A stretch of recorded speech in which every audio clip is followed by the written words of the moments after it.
Borough Economic Opportunity Plan is working right now. Building a new subway line, repairing tunnels and bridges, creating jobs now and for the future. In Washington, a new administration wants infrastructure investments. Bloomberg delivers. It comes down to jobs. Jobs people need to support their families. 16-year high. More than 750,000 people are without a job. I'm basically trying to get anything to pay the bills. As bad as it is now, economists fear with credit at a standstill and consumers barely spending, it's likely to get worse. You could easily envision unemployment continuing to rise all through 2009 into 2010. It could easily cross 10%, which would really be a disaster for tens of millions of people, and that's, I think, a plausible scenario. Americans around the country who have watched co-workers lose their jobs now fear they will be next. It is scary. Coming to work every day, you don't know if you're going to have a job the next day or not. New Ways retrofits buildings to save energy and makes New York City a leader in green technology. From the streets to the rooftops, we're creating jobs.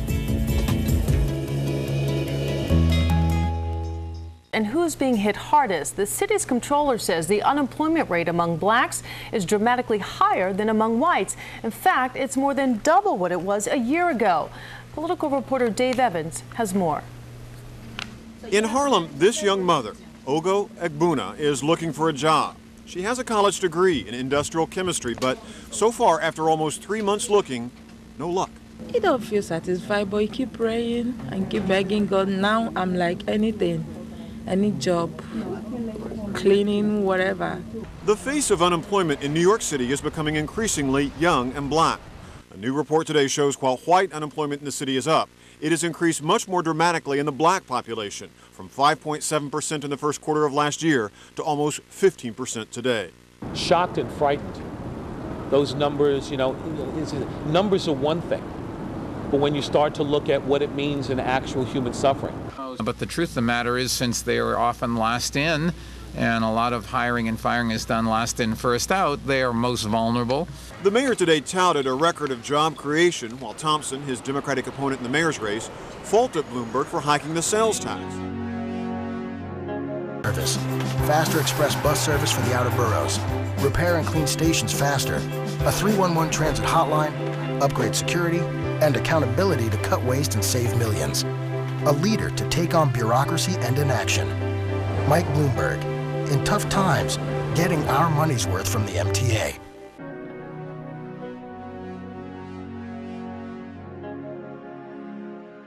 Top transportation heads want to raise fares and cut service to close a $1.4 billion budget gap. M7B Express to Manhattan, discontinuation of weekday service on the BX4 and elimination of Sunday service on the BX8.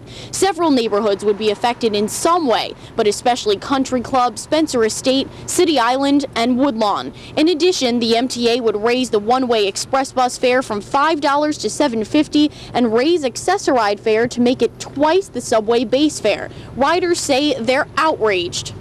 It's going to hurt the little guy when they work the overnight shift and everything, meaning more money for the taxis and everything. Instead of money going into their pockets to support their families, they were spending all that extra money for a cab fare.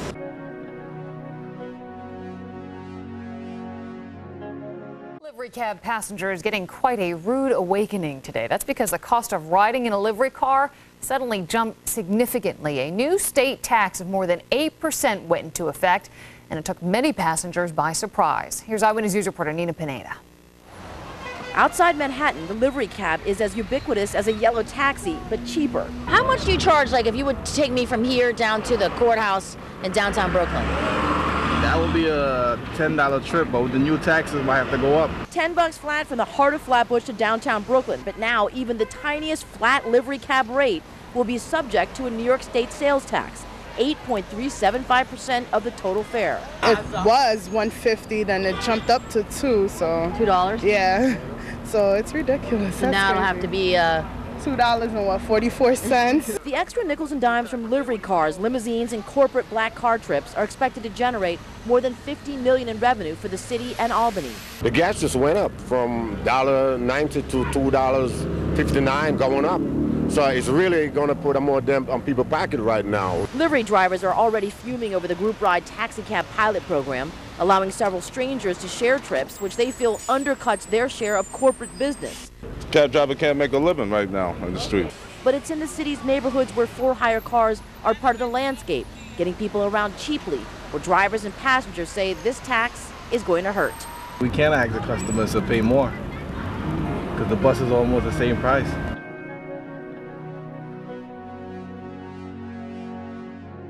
Accountability, higher standards. Now, test scores and graduation rates are rising. From a broken system, finally, progress is being made for our kids. Education and teacher salaries are cited as some of the reasons for those cuts. Workers shut down part of Broadway as they marched from Battery Park to City Hall to voice their opposition to the plan. Over 3,000 children would shift from daycare to public schools to help close the budget gap. The Administration for Children's Services says they can no longer afford the option used by some parents. Our kids. It would have been easy to do nothing, but that's not who I am. I was determined to shake things up, to make the system work for our kids. By holding principals, teachers, and himself accountable for results, test scores and graduation rates are up and school crime is down. $350 million cut from the bureaucracy and put into the classroom. There's more to do, but finally, we're making progress for our kids. But what happens when the teacher is not a person, but a computer? Education reporter Art McFarland shows us a new program that has some unique advantages. Middle school, the subject is algebra, and the students teach themselves. If I don't remember something, I could go back and review it again and again and again until I remember it. They use software on the state math curriculum. Read at a level that was appropriate, then they should not be promoted. Because in the end, schools are designed to educate children. The 1.1 million children in this system need a champion who cares enough to make sure all of those children get an education, but is smart enough and tough enough to hold all of us accountable for results. And that's what we have in Mayor Bloomberg. We need to have checks and balances so it's not just one person making the decision. With paper megaphones in hand, the campaign for better schools kicked off at City Hall.